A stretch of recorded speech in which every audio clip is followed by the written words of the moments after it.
Lately, truth has been feeling like lies, and lies feel like truth. Some of us grew up believing things about ourselves and the world, that depression is normal, money is hard to make, only special people get what they want, and aging is simply inevitable. Others grew up believing the Bible is the ultimate truth, reading words like, "We are fearfully and wonderfully made," that we are knit together in our mother's womb, or that the same power that raised Christ from the dead dwells in us. Yet we question those words the moment we're faced with crippling pain, anxiety, menstrual cramps. Isn't it fascinating that lies can feel like truth and truth can feel like a lie? Lately, I've felt invited to rewrite my entire concept of reality almost overnight, to begin believing that I am already loved, already chosen, already cherished, as though I were a wife before there's ever a ring on my finger. That feels a bit foreign to me. It asks me to embody something that doesn't yet feel true, while questioning beliefs I've lived inside for decades that may have been the real illusion all along. Apparently, I've always been whole, I've always been worthy, I've always been abundant, I've always been connected to the grandest, most expansive, infinite source. Every moment I've had the opportunity to become brand new, yet I've spent so much of my life believing in lack, limitation, separation, and scarcity. And honestly, this becomes incredibly difficult in everyday life. How do I communicate my experience to the people around me? Yet, if I constantly talk about my pain, my fears, everything that's going wrong, am I reinforcing that reality and rehearsing the very story I'm trying to outgrow? But if I say everything's wonderful, everything worked out perfectly, when it clearly doesn't feel that way yet, I risk feeling disconnected with myself and deeply isolated, and no one actually knows what I'm carrying. I'm still learning whether there's a middle path, one that honors my present experience without making it my identity, one that allows me to acknowledge what's painful while gently orienting myself, my inner self, toward the reality I desire to inhabit. The more I contemplate this, the more reality starts to blur. What is actually true? We may never fully know in this lifetime. There could be dimensions we can't perceive, realities existing simultaneously, and capacities within us that we barely begin to explore.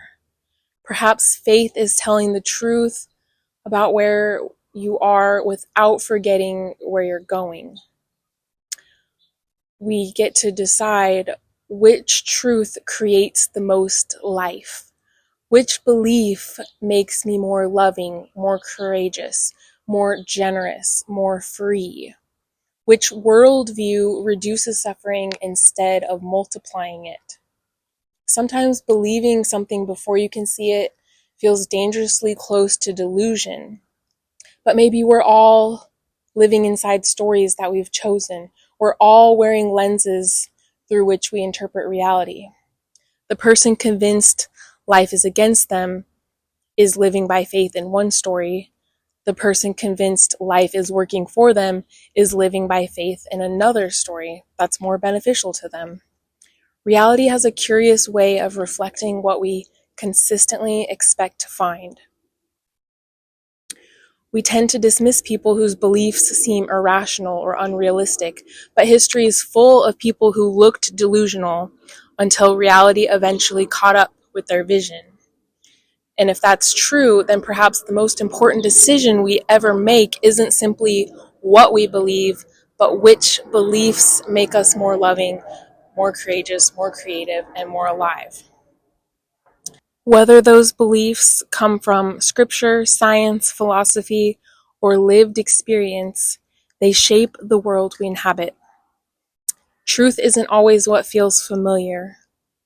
Maybe some of the deepest truths feel like lies at first because we've spent so many years rehearsing them or rehearsing the opposite.